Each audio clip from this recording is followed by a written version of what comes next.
This is the May 12th, 2021 Bond Oversight Committee meeting for the Peralta Community College District. Welcome, everyone. We have a quorum, and so will you call the roll, please, Mr. Mark Johnson? Yes, indeed. Marcus Crawley. Present. Patricia Ellis. Present. Benjamin Scott. Present. Youssef Herbert. I don't see him on the attendee list, and I know that he's out of town at the moment. Ariana Brown. And I do not see Ariana on the attendee list. Andrea Dawson. Present. So, Thank you, Madam Chair. You have a quorum. all right. So this is a Zoom meeting, so anyone that is interested, if there's public that is interested in attending this meeting and commenting after items, if you go to the district's website, it will tell you how to join either by phone or on your computer. The instructions are there. So thank you. So item 2 is approving the agenda for this meeting, and I'm asking now if anyone wants to modify the order of the agenda or other comments.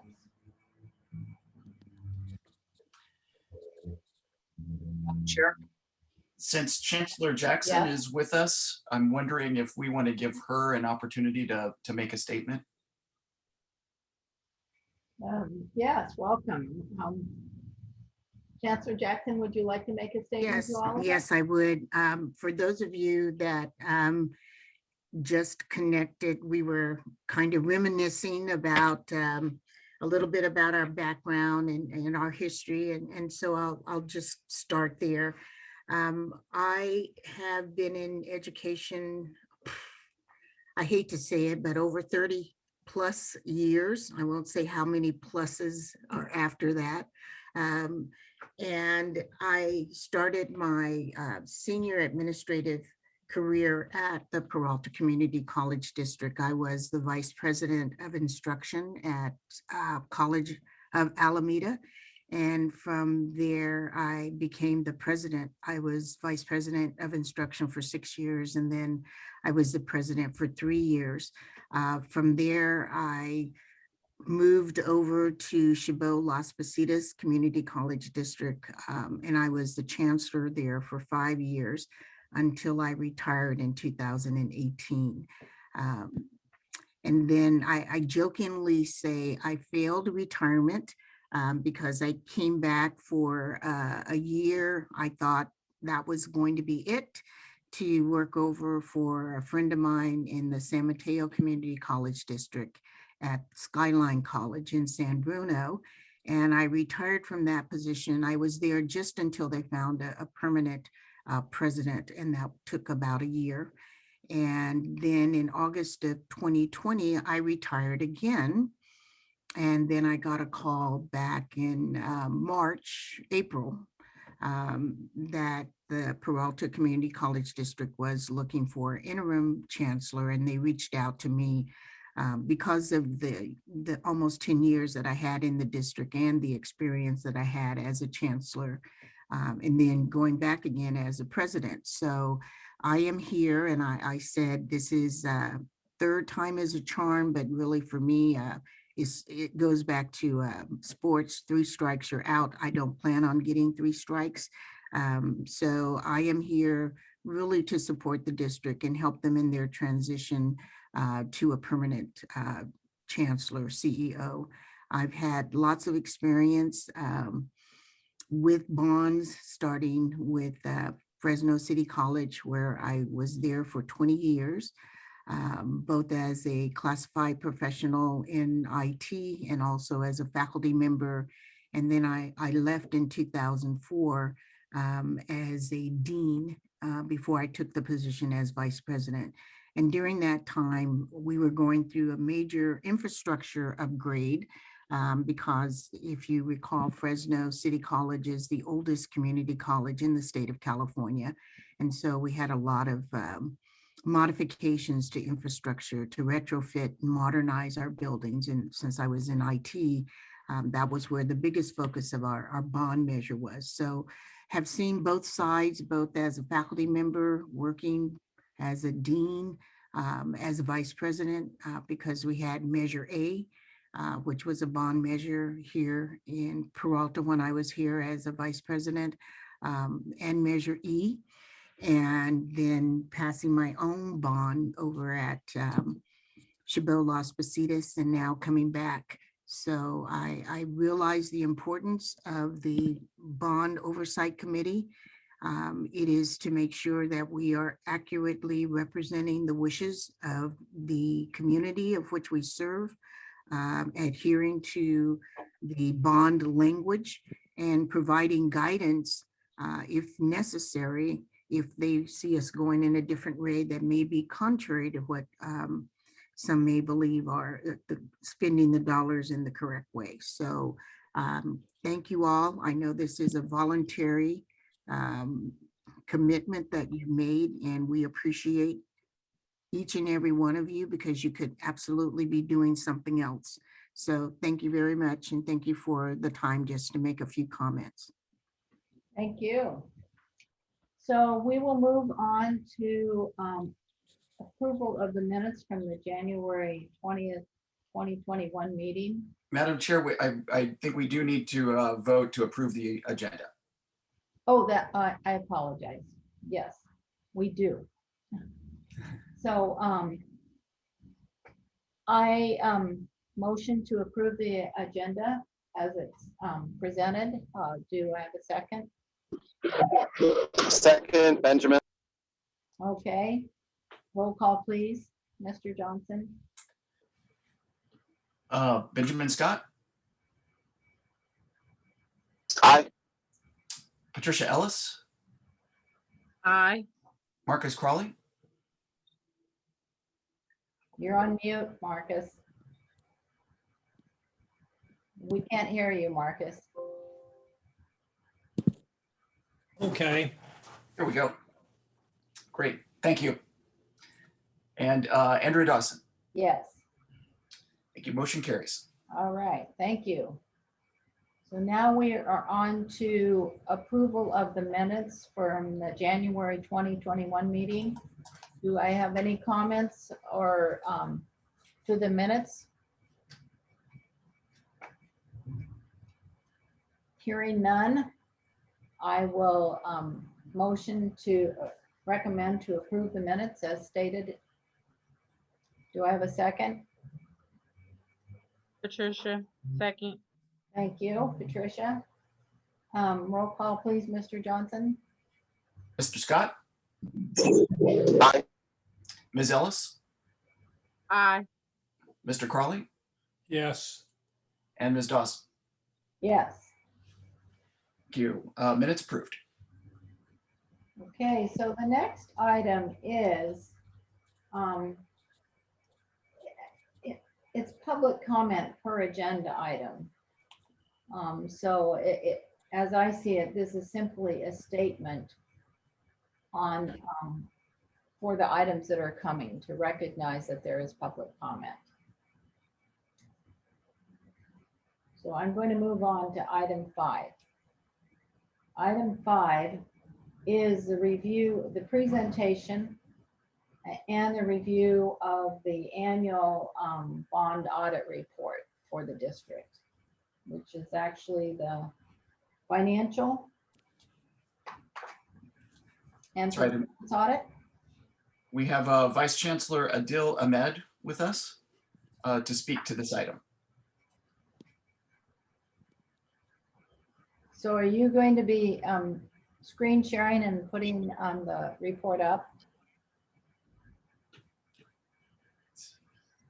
Looks like Vice Chancellor Ahmed is driving So let me. I can talk, Mark. It's okay. I can explain that. So, my name is Adil Ahmed. I'm the interim vice chancellor at Peralta.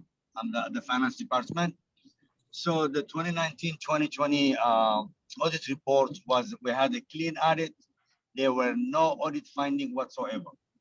So that was our best financial report for 1920 regarding the audit. So there was no concern from the auditors on the way we're managing our bonds.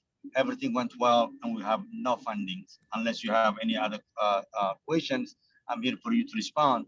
But we were so proud that we haven't any findings whatsoever last year.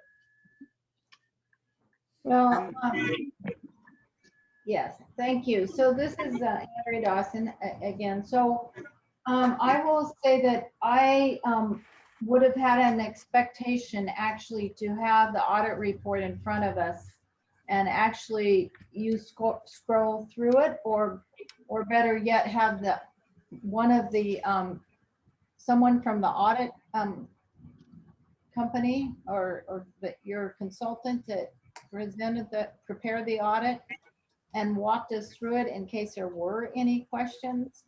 So I'm not sure if what other committee members' feelings are on this, but I will say, having sat on the Citizens Bond Oversight Committee for almost 10 years and being the chair at Oakland Unified, it's always something that has come before us because it's actually the most important document Right. that comes in front of us so that we can write our report on the annual our annual report.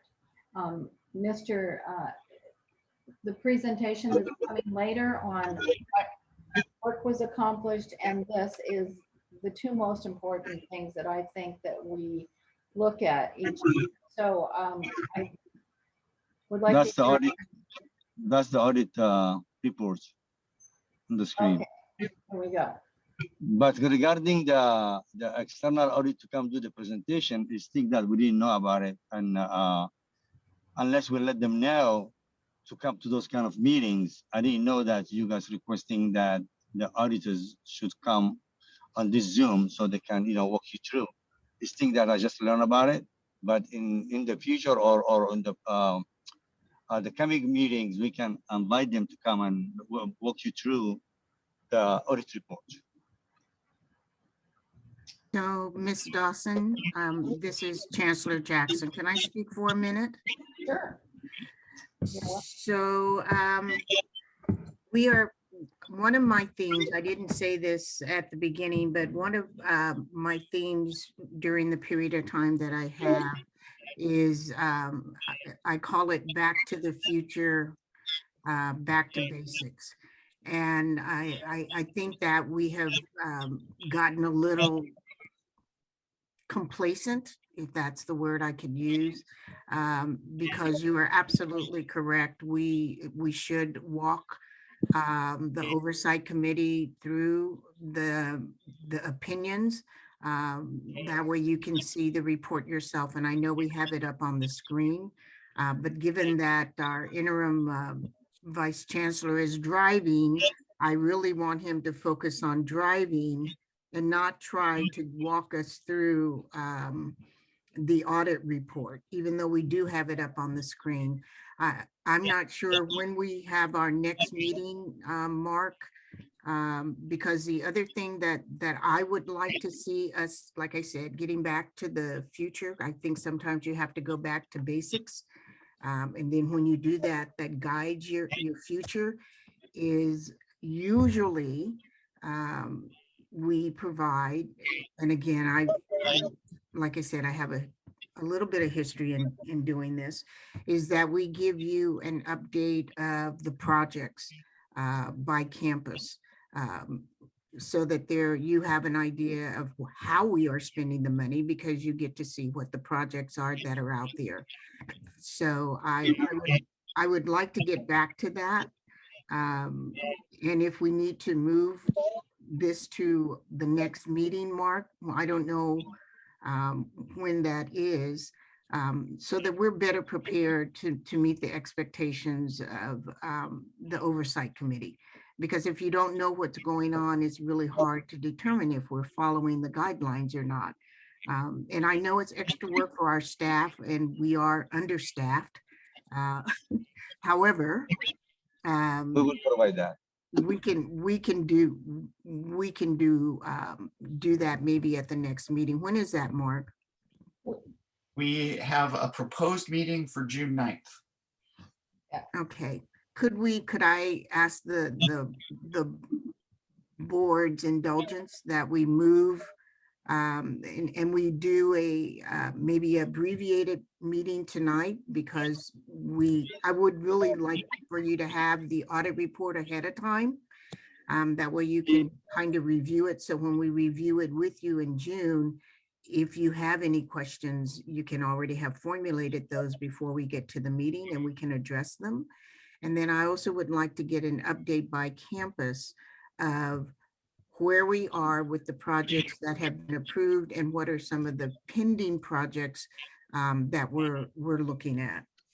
So if I could interject something, I think that, so actually Mr. Johnson sent the audit report to all of us because it is technically due by the March 31st of the year at the same time that's delivered to the district. It is to be delivered to our committee. So within a matter of several days of that date, it was delivered to our committee. But as you stated, I'm in total agreement with you. There normally would be a presentation of this. So if we had any questions, or even if we didn't have questions, the auditor would walk us through their methodology and how they work to do this audit report and present it to us. And then I will say that the next item is from Keith Kajai from AECom, and I'd be willing to almost bet that he's got a pretty good presentation for us on the bond update, because he's done this 2 other times in front of our committee. So that piece of it is here. So I'd still like to go forward with that. And on the June meeting, we'll have an expectation of hearing from the bond auditor that did the report. I think I'll just be frank about it. I don't think it's too much to ask that they come and do their presentation to us, since it is supposed to be an independent audit, and the report is supposed to come from the auditor and not from the district to us. So I'd appreciate that. And if we can all agree to that, we could go ahead to the next item after I ask for public comment. Does that sound fair? Sounds fair to me. Okay, so any other comments or thoughts on this item? Hearing none, I will ask if there are any speakers on this item. Mr. Johnson, do we have any call-ins or? We do not. There are no hands raised in Zoom. Okay. All right, so we will move on to item 6, which is the bond program update. And this is from Keith Kajai, I think. Did I say it right? Tell me. You're getting close, Andrea. I'm getting close. Uh-oh. Well, I know how to say AECom. Kajia. Yeah, Kajia. Okay, Kajia. All right, thank you. I apologize. So take it away, please. Okay. Am I able to share my screen, Mark? You should be. Okay, let me see here.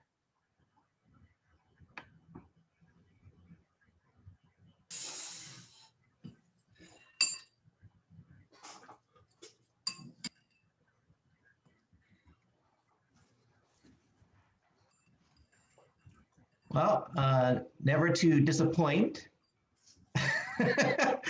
I have a full presentation for you this evening. Yeah, This is I actually- thought so. Thank you.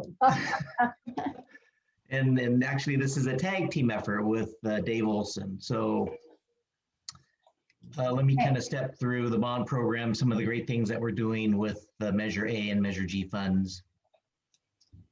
Are you seeing my screen okay before I keep talking without the screen moving? Yes. Okay. Yeah, we can see it. Looks good. So just kind of a snapshot of program accomplishments. Those are kind of denoted here. I think most notably, we have committed $75 million to contracts over the past 13 months or so. We have 13 major projects underway. We've secured state funding for $77 million. We've issued $115 million of the bonds. Again, that's the $65 million for Measure A and $50 million, which is the first issuance from Measure G. Most notably, these two projects here that are illustrated to the right, one for Laney and one for Merritt, those are likely the projects that are furthest along. There's both state-funded projects. They're both going through the DSA review process. So we anticipate to be under construction with the Child Development Center later this year. And the Learning and Resource Center is still going through its DSA process. Speaking of leveraging our local bond funds with state matching funds, here's a breakdown of that $77 million I was referencing. You can see there the nice distribution across 3 of our major campuses with 2 projects at Laney, 2 at Merritt, and 2 at the College of Alameda. And these are the amounts that the state is providing as their state match. One of the things that I did last July actually was I presented a workshop to the Board of Trustees to talk about design build projects, specifically those projects that we will advance through the design build procurement process. This is where we have combined the designer and the contractor into a single entity. There's good collaboration in that kind of a format, frankly. And for those projects that we're not going to have a state match, we've kind of advanced a number of these projects forward under that initiative. Since July, we've got 2 projects, really now it's 3 projects underway. With Laney College, the central plant is underway with Gilbane. The locker room project at Laney is also underway. That's the Title IX project to really facilitate the women's sports program at Laney College. That's moving forward as well. And then we just awarded, in fact, today we had the kickoff meeting and Dr. J was at that meeting for the Berkeley City College Milvia Street expansion project, which is the new building, which they're now calling Berkeley City College West. There's an East and a West now campus, but I'm trying to get used to that still. So an exciting project. That's a $65 million design build project. The central plant project is a $12 million project, and the Laney College locker room is about an $8 million project. So those things are all moving forward. We still have a number of future procurements here that we're looking at for design build. Probably the most immediate one that's forthcoming is at the College of Alameda, which is going to be the new Science and Administration building. We're going through programmatic planning right now to size the different kinds of functions and spaces that'll be in that building. We anticipate actually going out on the street in the summer with the criteria scoping architect contract, so we can really start the planning of that and really solicit design build proposals for that project at the end of this calendar year. Some of the things that we've accomplished since we've come on board. So ACOM came on board back in February of February last year. So it's been over a year. So in theory, I made it for over a year. Yeah. Very good. But some of the things that we've accomplished. There's a lot to be said about that, Keith. That's why I'm not taking credit for that. One of the most notable things is really this bond spending plan, and I'm going to share a few of the snippets of that, but that's really the 7-year spending plan for the bond funds, right? It's something that I've shared with this committee before in the past. I'll be providing you an update today of where we are with that. We've got our master schedule in place. We're constantly doing cash flows. These are things I'm working on very closely with Dave and his team to size the future bond issuances. We've established design standards that have been approved by the Board of Trustees to standardize the way that we're going to design these projects. And we have basic systems and procedures in place of how we actually will execute the work.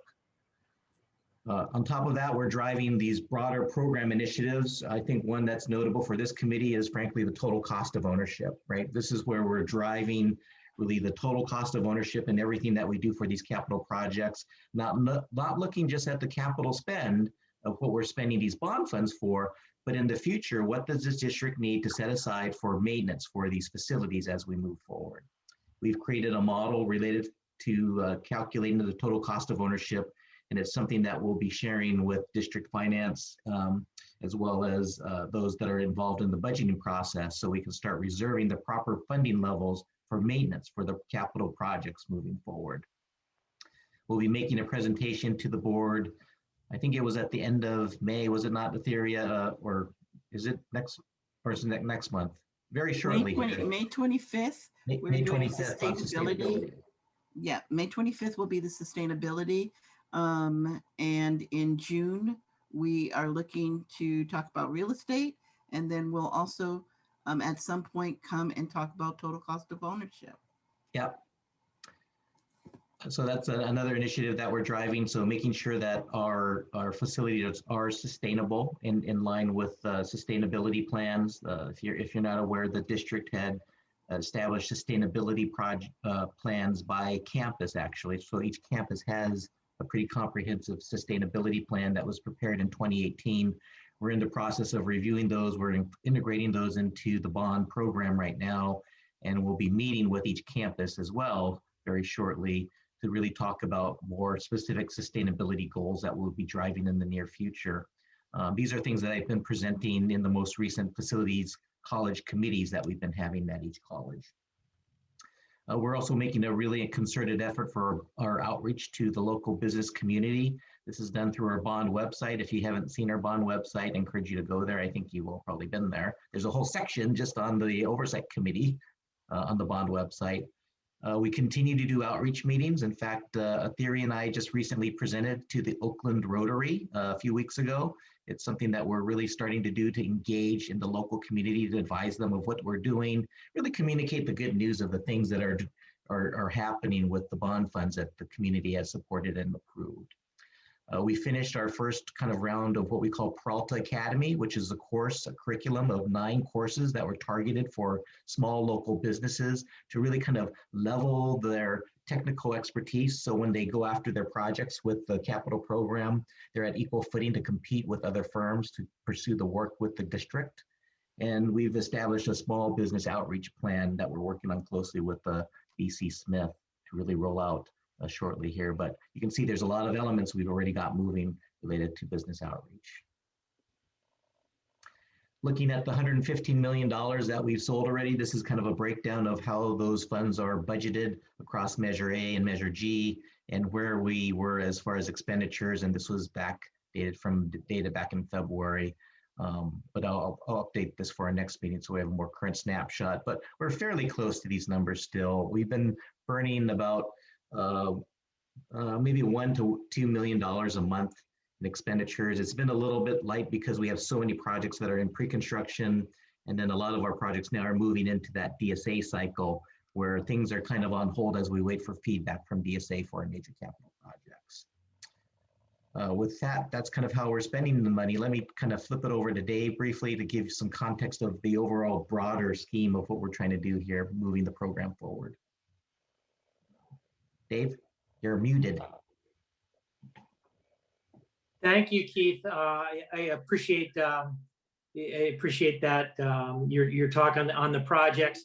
And what I wanted to emphasize in this in my section here is that the program here is not just the $115 million worth of bonds we sold last summer, and it's not just the $800 million worth of bonds the voters approved in 2018, but it's about spending money on an ongoing and consistent basis on the facilities, probably over the next 10, 20, 30 years, right? Where it's the district has a lot of needs, and needs are going to continue to emerge. So we want to run the program in such a way that's sustainable over that period of time, that allows us to continue to put money into the facilities on a regular basis, and keep up the improvements that we make. If you got Berkeley College West, right? We're going to put that up now, but 10 years from now and 20 years from now, that's going to need some work as well. So this slide talks about the $2 billion facility master plan completed in 2017. I bet the facility master plan, the next one we prepare that looks big picture, is again going to see another $2 billion worth of needs. That there's just a lot of needs to be addressed. And the method that we've recommended here is that the district keep focus on a regular investment of $100 million a year, 80, 100, $120 million a year in the facilities. And by 10 years from now and 20 years from now, we're going to see a marked improvement in the quality of facilities here. Next slide. So the sustainable pacing here, I talked about maybe $100 million, and that's just a projection over the long term. You can see in this slide where we looked at the blue bars as being the projects that are covered by bonds that have already been approved. The orange on top of that as being bonds to be approved. The concept here is that we might be doing work a little bit faster over the next 5 or 10 years than we think is sustainable, but we've got a backlog of projects.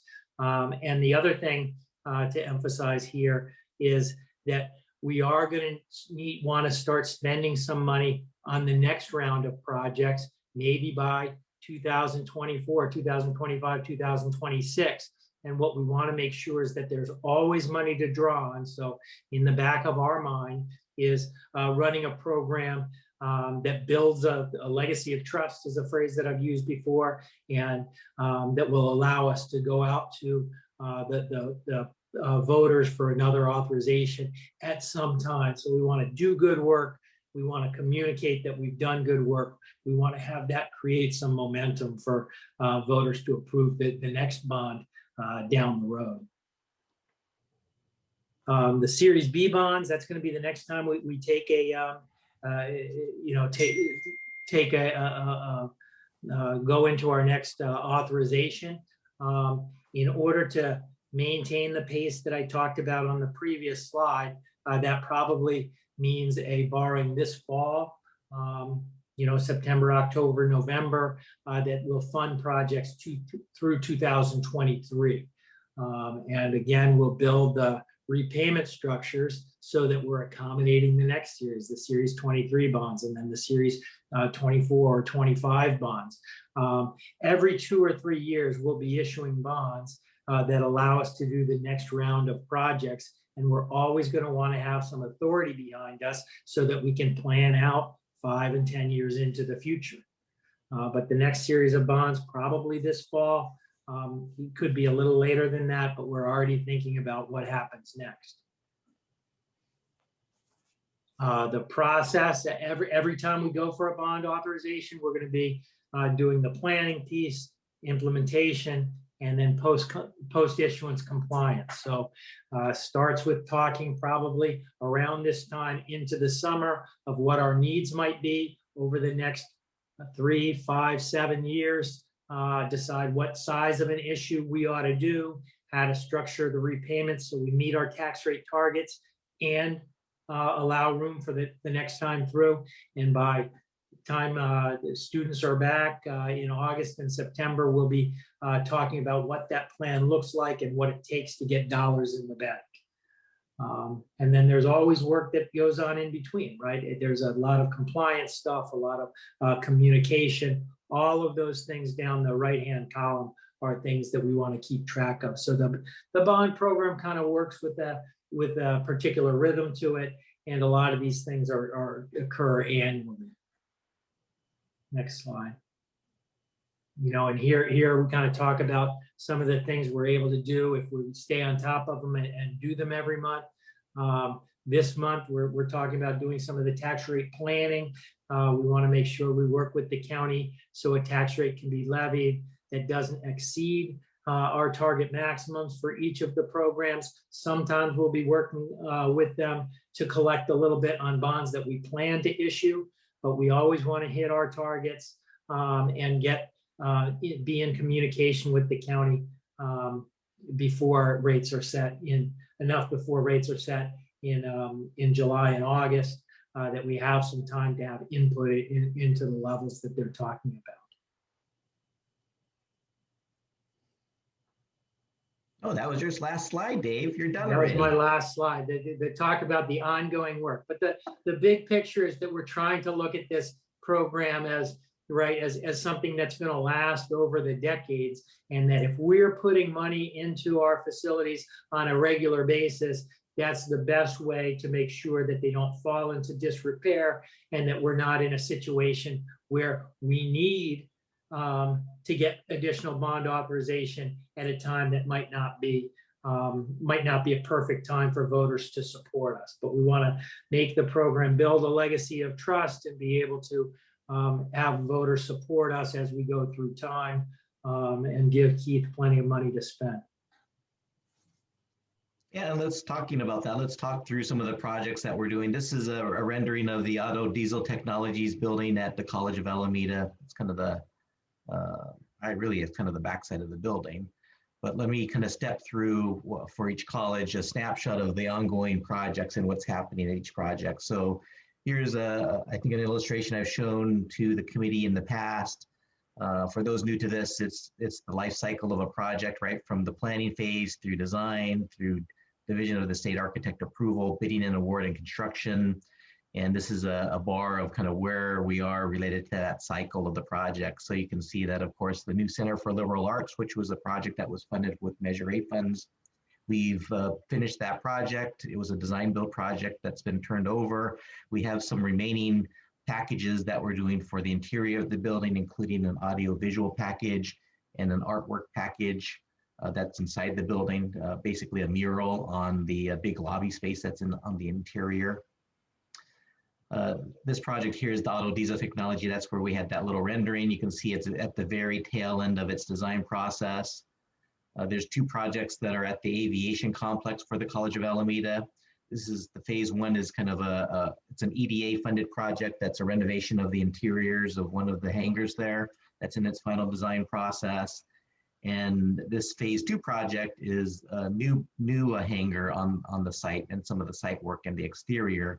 And that's a state funded project. We are in the process of selecting an architect. It's actually going to the Board of Trustees for approval of the designer to start that design process. And this is that other design build project that I referenced a little bit earlier, the new science and admin building where we're in the scoping phase. We hope to have that design builder on board early next year, with the procurement starting later this year. This is kind of a snapshot of the bond spending plan. So a lot of things happening on this graphic, but the gist of it is that you can kind of see the timeline of the projects over time. This is a snapshot, a three kind of year snapshot of where we are. These are the different phases of the project over time. What we're doing here is we're only showing the major capital projects, and we're kind of showing here on the far right side all the different services that will require to execute the work. And you can see the status of these procurements. If it's checked, that means we procured that consultant's underway. If there's a date reference, that's when we anticipate issuing an RFP for that service. This is something that we use for our outreach to the local business community. The total project cost estimate is the allocation in the bond spending plan of the total project cost to deliver that project, both hard construction costs as well as all the soft costs for consultants and other agency fees and that sort of thing. So this is kind of a similar format for each campus. Finally, this is a snapshot of the finances. Again, going back to that first slide I showed you where we're spending and budgeting the $115 million. This is a detailed breakdown by project of how that money is being spent, and from what we had last reported to the board to what we spend since that time. So just kind of a snapshot of, for again, transparency. If you've heard me present before, transparency is important to where and how we're spending the money. This is a rendering of the new Berkeley City College West building on the corner of Milvia and Center Streets in downtown Berkeley. This is the project that we kicked off today with the kickoff meeting with the design build team that was recently approved by the board. This was frankly the very first meeting we've had with the college. So excited to get this project moving forward in its design process. We're really looking to create a nexus and a connection to the existing Center Street campus. So again, here you see we've just finished that procurement process. And again, now we're actually in this programming stage as of today. Kind of a snapshot of the things that we procured for that one project, as well as its overall timeline. You can see that we're anticipating to now be in design for a number of quarters. Then we're going to be in DSA. We expect to probably be under construction either by the fourth quarter of 2022 or the first quarter of 2023 for that project. So you can see it's a long lead time, right, to go through the design process as well as going through DSA. We're working closely with this design builder to see if we can accelerate this timeline. And here's a snapshot of the finances and the bond spending for Berkeley City College. I think notably what I did note on the last slide is each college also has what we call an infrastructure spend and an information technology spend.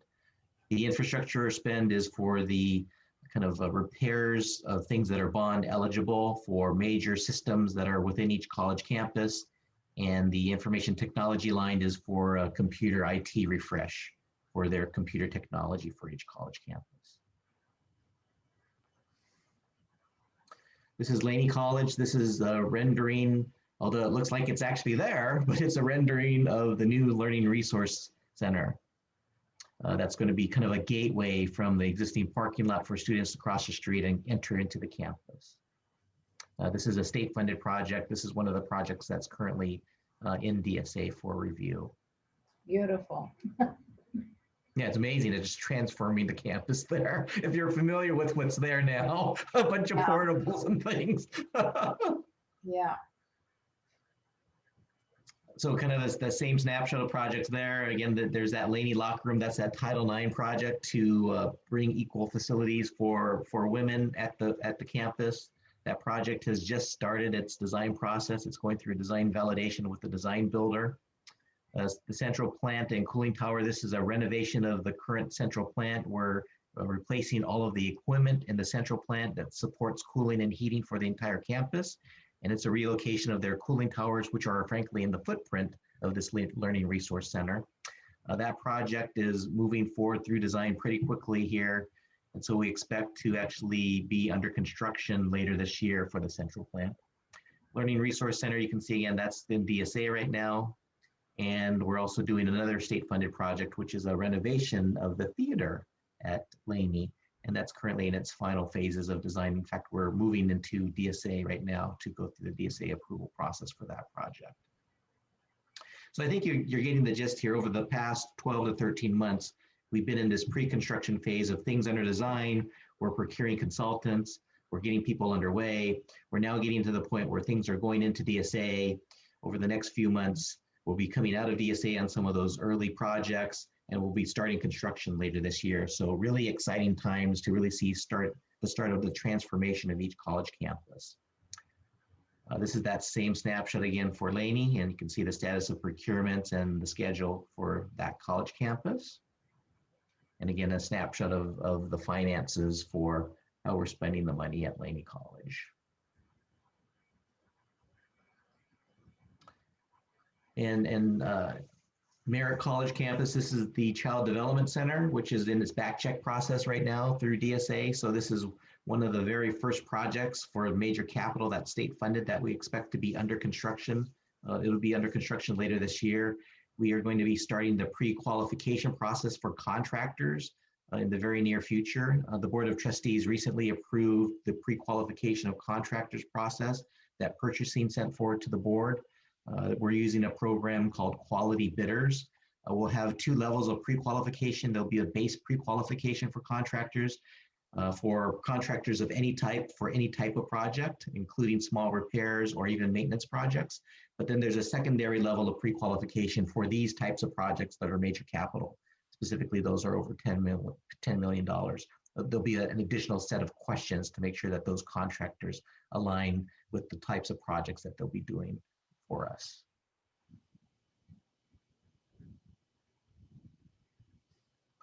Again, snapshot of where those projects are. The horticulture project is the other major project on the Merritt College campus.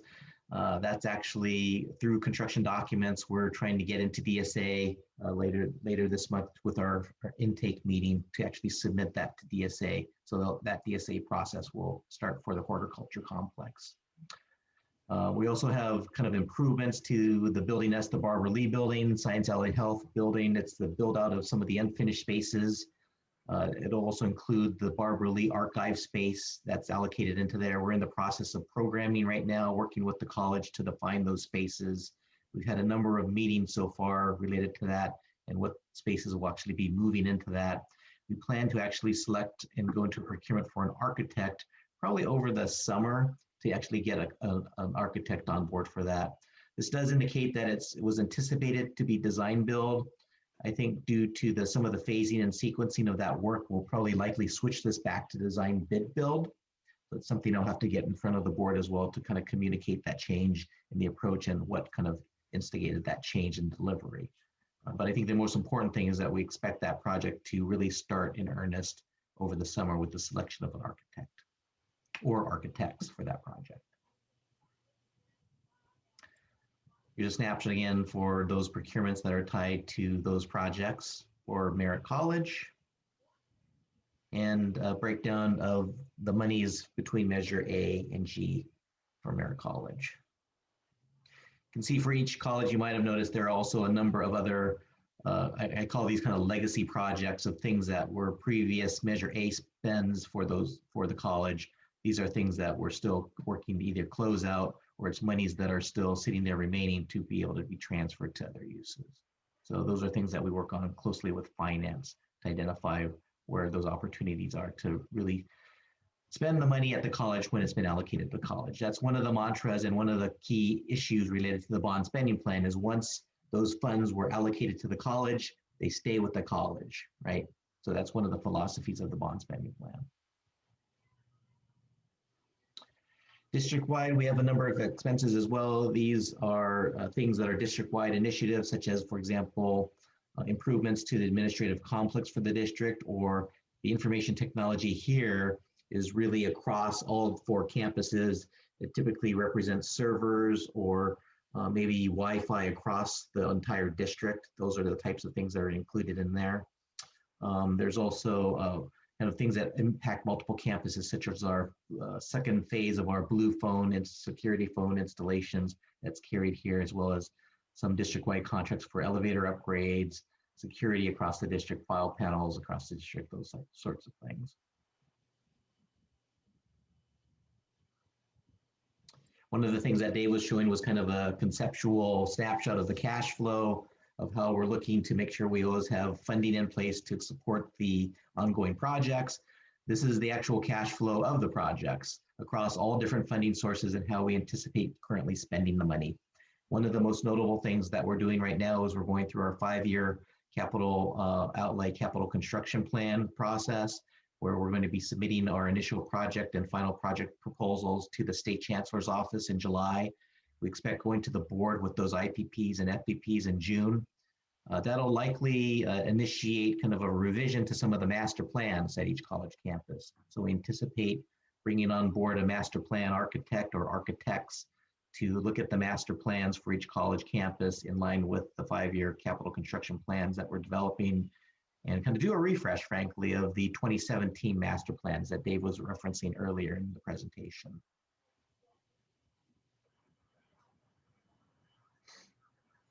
So this is kind of that snapshot of what I was just referencing related to the upcoming updates to the master plan.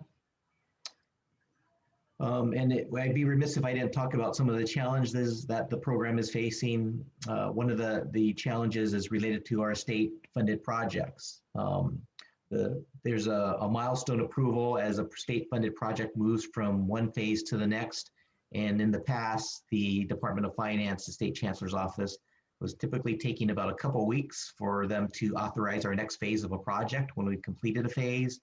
It's been taking in some cases 2 to 3 to 4 months to get those approvals now. So what that's doing is starting to push some of our schedules out to the right, which is an impact to us, right? Because what we're constantly trying to do, and if you hear kind of my mantra, and it's kind of indicated here at the bottom item, is construction cost escalation, right? I'm always trying to get our bids out as quickly as possible to beat cost escalation. In some cases, we're looking at some of our larger capital projects, and the price of cost escalation is upwards of $20 million for some of these larger projects.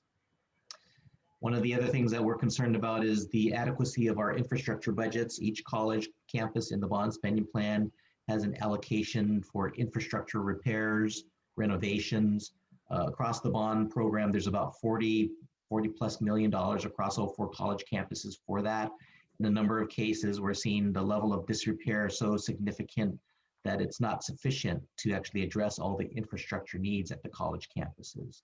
So we're looking at part of this master planning process to do a reallocation of funds to really infuse a bit more money into the infrastructure side. What that means for some of the major capital projects is it means some of them may not get done, right, that are currently in the bond spending plan. They might have to be deferred to a future date. Or in some cases, we're looking at our state funding strategy related to if the state actually has a statewide bond measure in 2022, we may be able to capture some more state money as state match, again, that $77 million that I referenced earlier, and we could actually leverage and really kind of offset some of those expenses by getting some state money to infuse capital into the capital program. And then kind of tied to my total cost of ownership concept, making sure that we have sufficient budgets for maintenance repairs. These are things that are not bond fundable, but things that just need to be done to maintain the facilities properly. And that's part of my whole total cost of ownership concept in the presentation that Etheria noted that we'll be making to the Board of Trustees very shortly. Constant communication is important. I think you hear about this every time I present. That's why I'm constantly presenting to everybody. But these are all the different forums that I present to pretty much on the, if not quarterly, on a monthly or quarterly basis. So it's something that we continue to drive, make sure there's communication, transparency of what the bond program is doing, how we're spending the money, and how those projects are advancing. With that, that's the end of the presentation.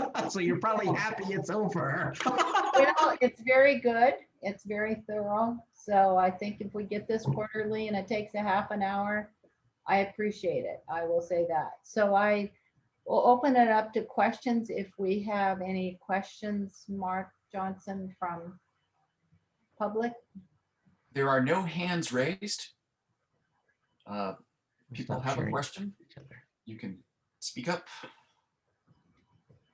I have several, others do not. Any questions from the committee?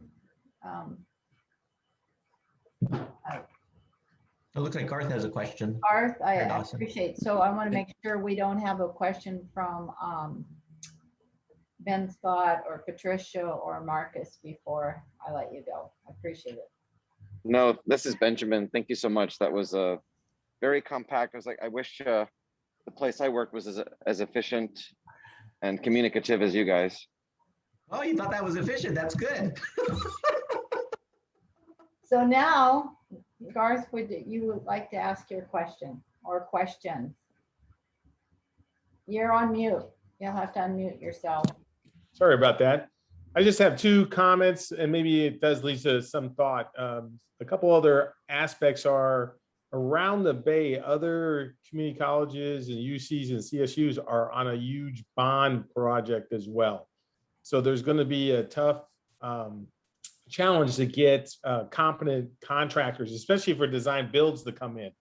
And the other comment I have is with inflation rearing its ugly head, it's going to cost us more in the future, especially selling bonds as on the market, as well as the cost of just simple product as we go forward, right? So that's my only 2 comments. I think that we need to probably put an X factor in for either one of those in our forecast, because I believe that they're both be impacted. I mean, San Francisco Community College just got a $845 million bond project approved.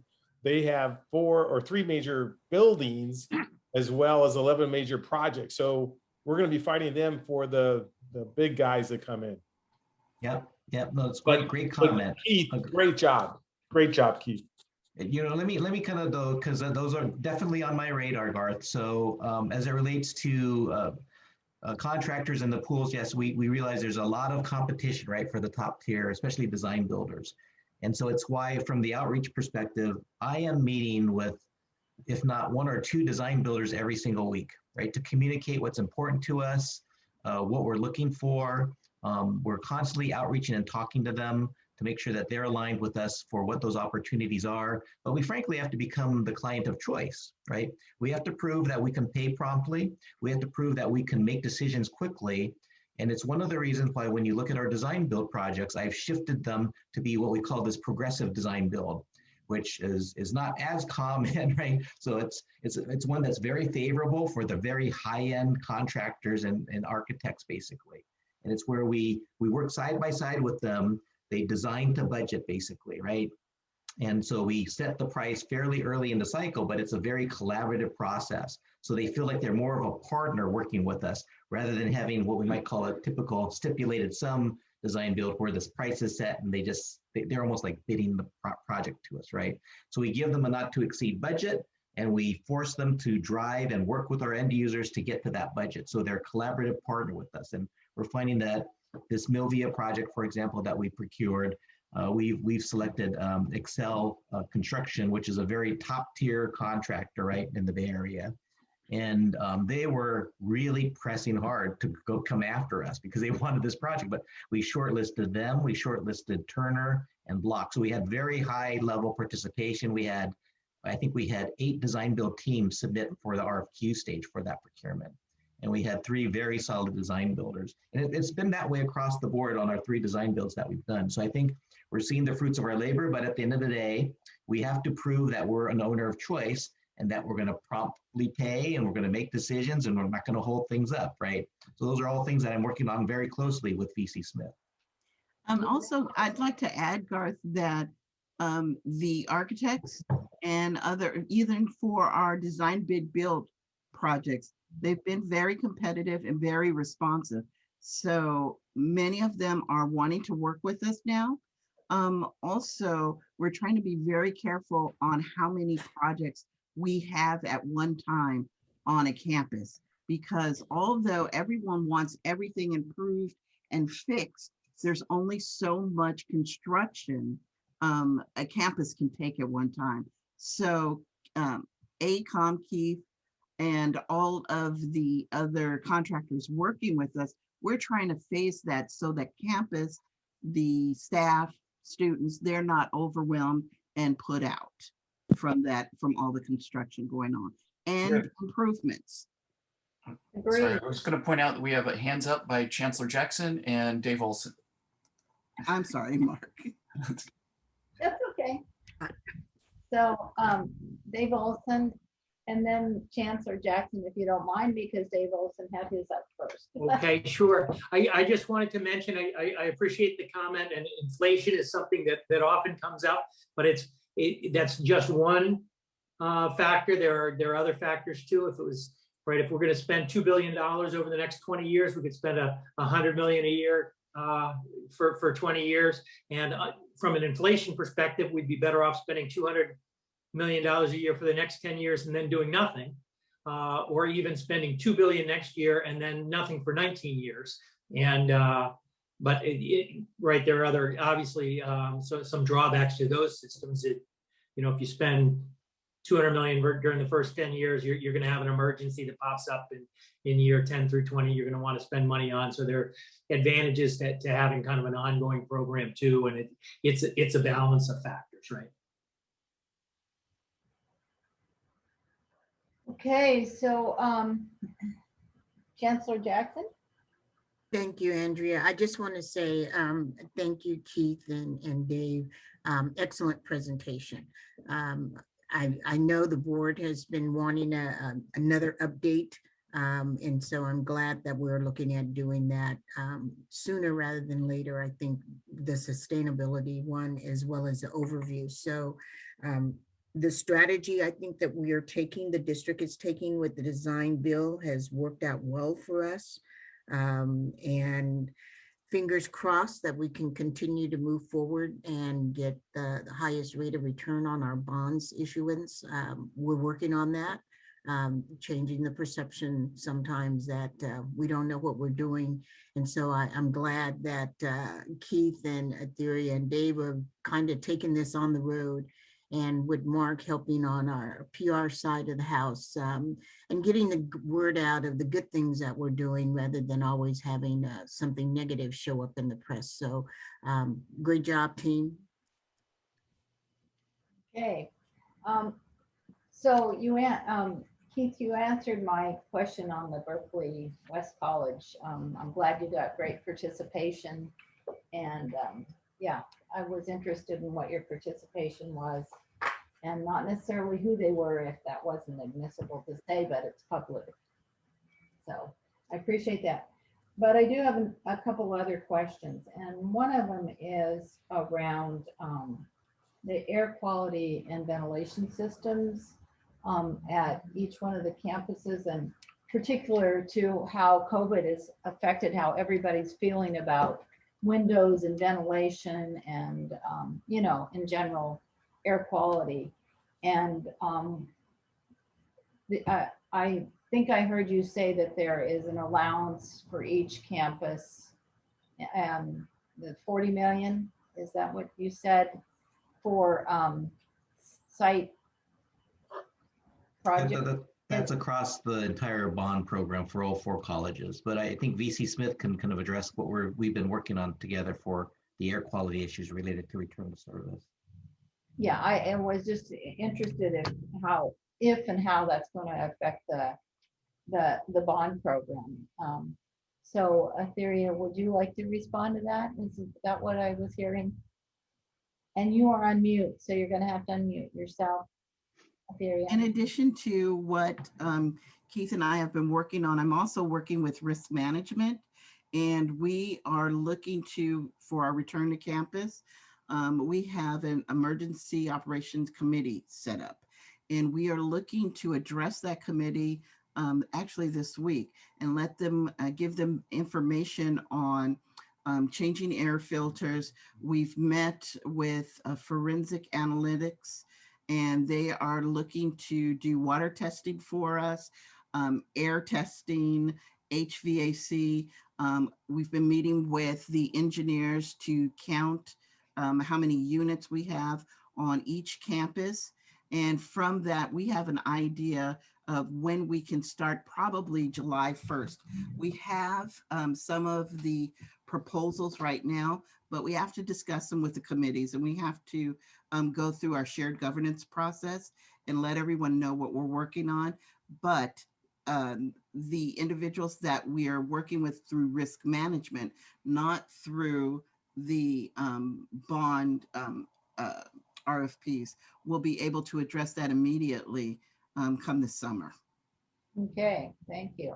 Mhm. So then I have a couple more questions, and that one of them is when a budget changes, like how do you show in your reports the original budget? Let's just say it was 10 million for College of Alameda, and then you decide that you're either going to scale it back or you're going to augment that budget because some real need or want is decided to happen at, say for the auto shop, you know, that you need $4 million more on the project.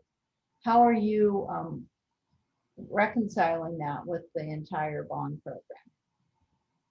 And how are you showing that to this committee and the trustees? I think there's 2 answers, but let me let Keith take the first stab at it. Well, a couple of things. So first of all, the bond spending plan has what we call a total project cost estimate, right, for each major capital project. Those are some of those lines of each Right. project, right? And within each of those projects, there are 3 levels of contingency that are built into our standard budget model, right? We have what we call a design contingency, which is the evolution of the scope as the architect or the design builder works with the end users, and they ultimately decide what they want to do, right? And so that's 10%. And we always reserve 10% for construction change orders. just assuming bad things will happen during construction. And then we have what we call an owner's contingency, which is 5%. And that's buried within each project. So there's 25% of each of those total project cost estimates is a contingency reserve, right? For us to continue to kind of manage the ebb and flow of the project as it evolves. Now, when we do get to the points, because it does happen, right, where we just totally blow the entire number for a project, that's where the bond spending plan is critically important, right? And that's where I would look to provide reports to this particular committee, as well as to others, of what that total project cost estimate is in the bond spending plan and any shifts of the money that have occurred between projects, for example. It's a bigger picture issue because it involves engagement with each college, right? Because oftentimes what that means is there's some other project that they cannot do, right? Because they have a project that's underway that's cost more, basically. It's why when if you looked at my little cash flow that I showed, there's almost a double hump as it goes over time, right? That's purposeful in how it's been created, because what we want to do is get through this group of capital projects that I presented today. Those are all basically active projects, right? The 13 active projects that are moving forward. We want to get them through and finish them and kind of have some cost certainty as to what those things are going to cost before we get the next projects under construction. We might overlap the planning of those projects, but we're not going to overcommit the district where we run out of money and we can't finish a project, basically, right? To me, and I've told this to many others, I think that's my number one responsibility as the district's program manager, is to make sure that kind of planning is happening and making sure that committees like yourself have that kind of transparency. So very likely this next meeting, because I'm in the process of updating the bond spending plan, so I'll be able to communicate the previous bond spending plan that I had presented to you last year and where we are as of today, right? And you'll get to see kind of this transition of the funds if it has occurred. And we have a very structured, formalized process of when those budgets are changed. A construction manager, there is a construction manager for each college campus. Right. And we have what we call a design and construction approval form. And if there's a modification to any line item budget within their project, say the architect needs an additional service request or something else is going to cost more than they originally budgeted, they have to figure out how they're going to move money within the contingency of that project. And if it impacts more than that, they get input from us, but they have to do it through this form. That form gets processed by the AECOM team financially for us to balance the overall bond spending plan. And it also ultimately gets approved by VC Smith, right? And that's the process. And then that goes to finance to do the budgeting, right? So that's a very structured process that's in place for those types of controls. So I will say, so I think it's very timely that that report will come next month is what I'm hearing. At the same time, we could hear from the auditor on the annual report, because in order for us to do our report in good conscience, I think we need to have both of those, because that report will also show the program management, what the program management is costing, and what internal staff is being costed out to the bond. So the whole picture will be there. I really appreciate this tonight. It was a really wonderful presentation, but it'll be good to see all of that before we do our annual report. And then before I let you go, Etheria, I just want to ask one more question that it just popped up and I thought really is the Chromebooks, the 3.5 million for Chromebooks. And there, if one of you could answer what, I think I saw that on the last sheet or next to last sheet, that there was a line item for Chromebooks, and I wonder what that is. Is that doesn't always show up in a bond program. So I don't know if VC Smith, do you want to address that or you want me to? You can go ahead, and then I wanted to add to the explanation just a little bit of even more of the pre-planning piece. So why don't you go ahead? The Chromebooks was the district's purchase of that technology when the pandemic first hit, right? And the students were all moving to an kind of online format. And so my understanding is that there was kind of an evaluation done of whether that was a bond eligible expense. It was determined it could be, it was at that point in time. So the bond funds were used, I believe it was Measure A that was, I'm trying to remember. It was Measure A at that time, yes. To fund those expenses. But the idea was that potentially there would be a reimbursement back to the district, right? to offset that. And so it wouldn't be an expense that just sat in the bond forever, basically. So in other words, it was an emergency expenditure that will be reimbursed from the state for federal funding that's I coming. think it was to be a FEMA, I believe, a theory of FEMA reimbursement. Yeah, I think Yeah. Dave wants to comment on that. Yeah. Yeah, and I just wanted to say quickly, because when we hear about bond funds being used to buy technology devices, it can create some concerns. One is that, so one of the things I wanted to mention is that these devices are specifically authorized under the Prop 39 bonds, which allow you to build facilities, but also equip the facilities. But what we want to do with the bond program is we don't want to pay computers off with 20-year debt. So if we are funding a project that has a shorter useful life than 20 years, we'll build a separate series of bonds that pays off a little quicker and fund those projects from those bonds. So there was a special technology component in the bonds we sold last summer, and those devices are not being paid off over 20 years, but are being paid off with these shorter maturity bonds. I appreciate that. Thank you. So, Mark Johnson, Mark, I think Before Yes. I just want to ask a theory, and then I'll let you go. Do we have to extend the meeting technically because it's 6:55? So I think we have to vote to extend the meeting Technically, yes, if we're gonna go, past 7. yeah, if we're gonna go beyond 7 o'clock, we should have a motion to extend. Okay, so I motion to extend the meeting to 7:15. Do I hear a second?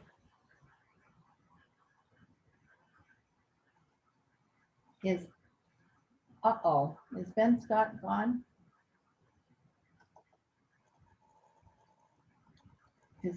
I don't, Oh, maybe he's reconnecting now. okay. And Marcus Crowley? he is absent right now.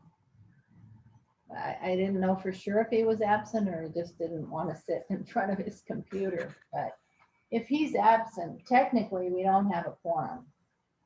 So unfortunately, He's connected through Zoom. I know. So yeah.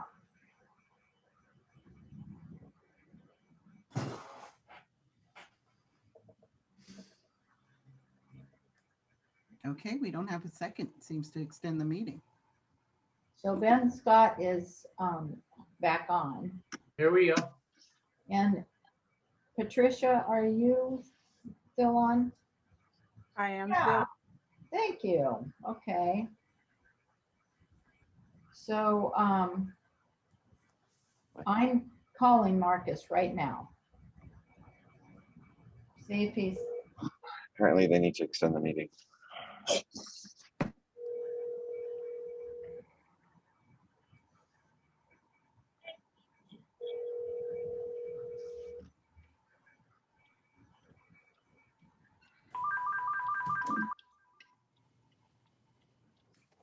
I'll be answering all this all at once. Marcus, can you get, we're not hearing you. Okay. You need to come in the picture. If you need to extend the meeting for 15 minutes. Hello? Yeah, there Extending you the go. meeting for 15 minutes.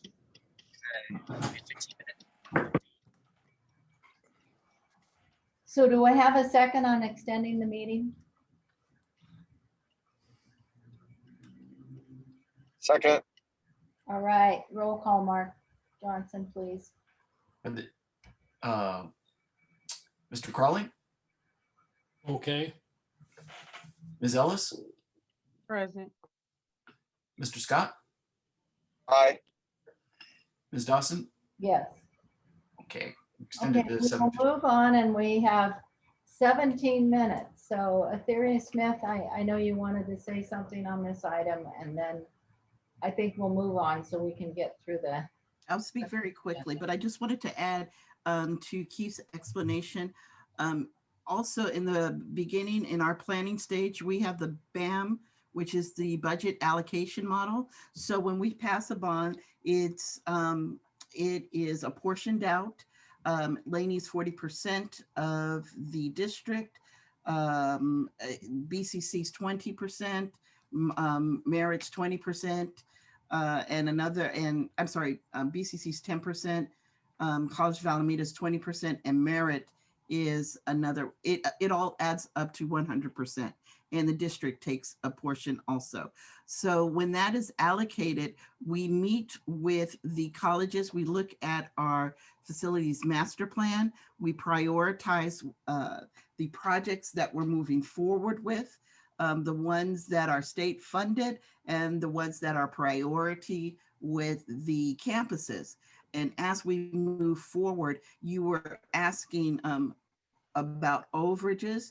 When some of, as you know, when some of those projects go over, and it happens, we have to discuss it with the campus because some of that allocation of those later projects have to be brought into projects now, or we prioritize the scope of that project. Either we scope it down or to meet the budget, or we get the approval of both the board and the campus to increase the budget. So I just wanted to bring the BAM allocation model and how we initially awarded or allocated, I should say, the money for the bond. Thank you. I really appreciate that, the explanation, and very good presentation on everyone's part. So if there's no other thoughts or comments, I'm going to move on to the next item. So Dave Olson and Keith Kajia, is that? Hey, you got it. Yeah. Kajia, okay, I got it. Thank you again. I appreciate it. Okay, thanks. All right. Thank you. We're going to move on to item 7, which is preparing the R report, which is will be the 1920 Citizens Bond Oversight Report.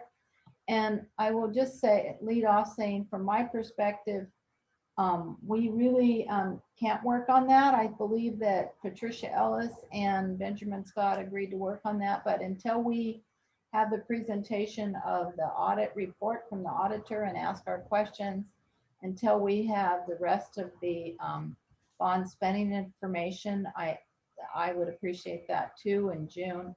Then I think we can tackle writing the report and plan for a fall presentation to the trustees.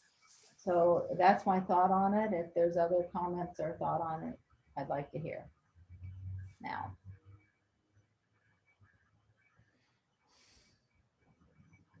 Hearing none, I will ask if there's any hands raised from the public to comment on this item.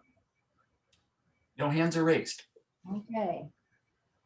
So the next item is the committee membership update. Has there been outreach or applications received from the district to fill the vacant position? There has been interest expressed by one individual. We need to follow up and get an application to that individual. And then also Mr. Crawley requested the application form, and I still owe him the form. So I need to follow up on that. But as we stand right now, we have a vacant seat, which is for the at-large, the second at-large member representative. Correct. So yeah, Marcus Crowley, yes. Yes, I have a question. What's the procedure and timeline when somebody sends in an application? How long before the district takes a look at that? Is that they regularly do it every September or within so many weeks after it's applied, or what? So typically, well, I have experience with exactly one round of this, with the creation of this current committee makeup and with the parcel tax makeup. For those situations, we had about a month-long period where we accepted applications. And at the end of the month, we prepared those for the Board of Trustees. So it took another few weeks for that to appear on the board agenda. And then the board voted to approve committee members or not. So it takes about 6 or 7 weeks. So can I ask, is the board reminded at each meeting that there are vacancies so that they can be doing outreach? Because by regulation, they are actually the ones that are supposed to be appointing. And so it would be, if that's not happening, I would make that suggestion that at least at every other board meeting, if there's 2 board meetings a month, that any committee vacancies, you know, for that matter, across the district, that they be announced so that there's a constant reminder. We have not been doing that, but I am asked every board meeting for announcements, and I will add this to the announcements. Thank you. That's a great suggestion. All right, so hearing no other comments on this item, I'll move on to the next item, which is item 9, and that is polling the member interest in reappointment. And looking at the list, Marcus Crowley, your term expires on June 30th of this year. And this question is, are you interested in being reappointed? Yes, I am. Okay. Does that mean that I need to apply again? I'll leave that up to staff, but I do not believe so. You can, the regulation says you can seat on 3 consecutive terms. So it would be up to staff if you had to do anything other than send an email that says you're interested in continuing to serve. And who would I send that email to? I mean, wouldn't you think that would be a good process? I'm not sure, but I think we need to have some written recognition of if folks are interested. So I would like to see the district do outreach to anybody that is expiring, which is also Patricia Ellis, you are also, and Ariana Brown. So the 3 of you, it would be, are you interested in being reappointed? This is Patricia, and yes, I am.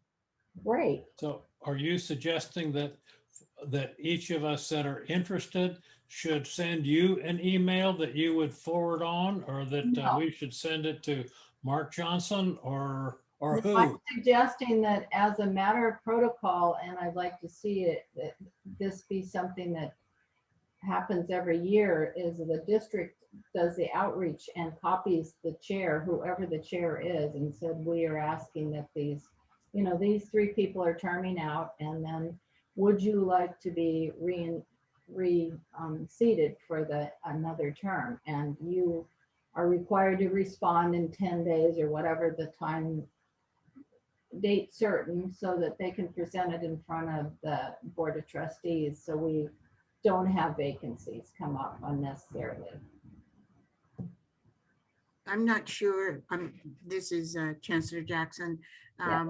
I'm not sure what the process is here, but usually it goes through, since this is the Bond Oversight Committee and it technically falls under the Department of General Services, then a notice would go out 30 days prior to, I'm going from previous experience. I'm not sure if that's the way our district does it, but it would go out at a minimum of 30 days. Sometimes it goes out, I think we did our 60 days, but at least 30 days prior, notifying the individuals that are on the Oversight Committee that their term is entering, and that please reply if you are interested in continuing on.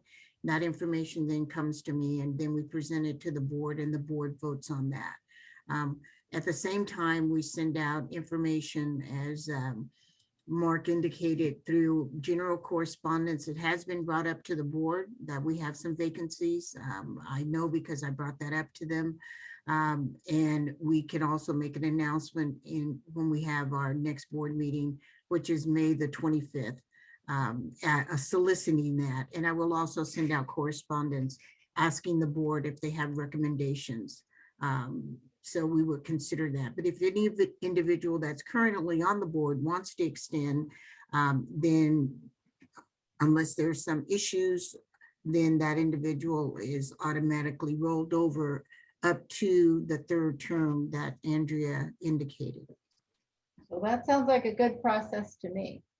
That's the way I believe it should be also. Okay, then we will proceed. And Patricia, if you and Marcus would send something to Etheria and just CC me.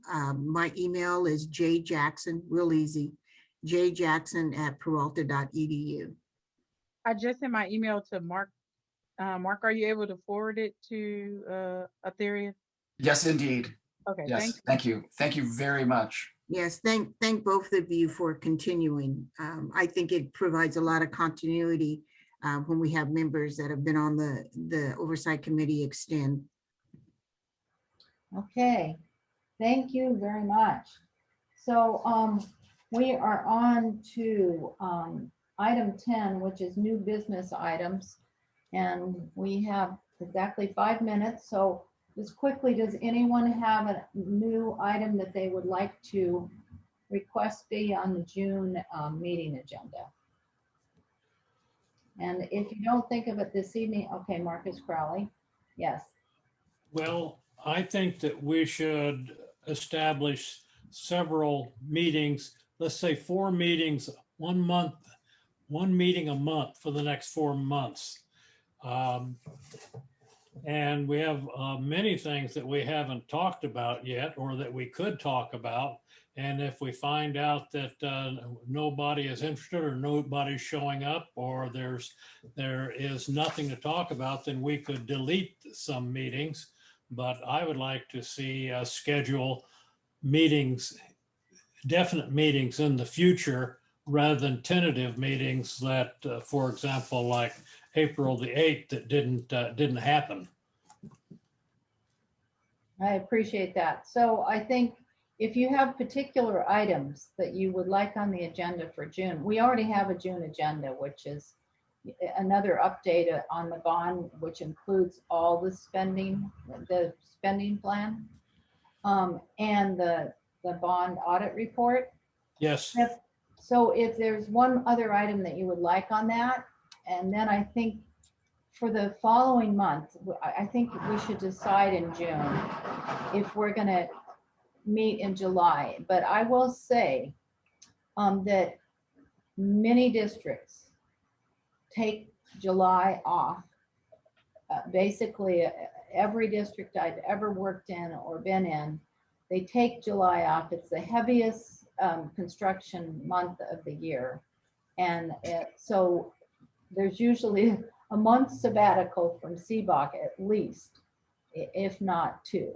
But I would propose that we do June and August, consider one in August if we have items that. Okay. Well, I'm not trying to be hard-nosed about it. Oh, I know. If there's a good reason for not having a meeting in a particular month, like July, that sounds just fine to me. But if we could, and so next meeting, we can have an agenda item to discuss which months we are going to have definite meetings. And if we have agenda items, yes, we can decide as a group. Yes, I agree. Okay. Right, so we have 2.5 minutes. So if there's any other thoughts or comments from folks, I will say welcome to the Chancellor, and a very good meeting, and I appreciate everyone's attendance, that we got a quorum, and looking forward to hearing the reports next month. And with that, I will say stay safe, warm and dry, and I'm saying pray for rain, but I know it's not gonna happen. Water is the most, it's really gonna be something this summer. You so. can come to Texas, Andrea. We've got it coming down right now and it's scheduled to abate for one day and start again this weekend. I wish it would come our way. It's All coming right. from the Gulf Coast, so it may Yeah. not make it to California. All right, well, thank you all. And you take care and. Thanks, everybody. Thank you. Thank Thanks, you. everybody. Bye-bye. Bye. Nice to meet you, Everybody. Chancellor. Nice to meet you too. Bye-bye.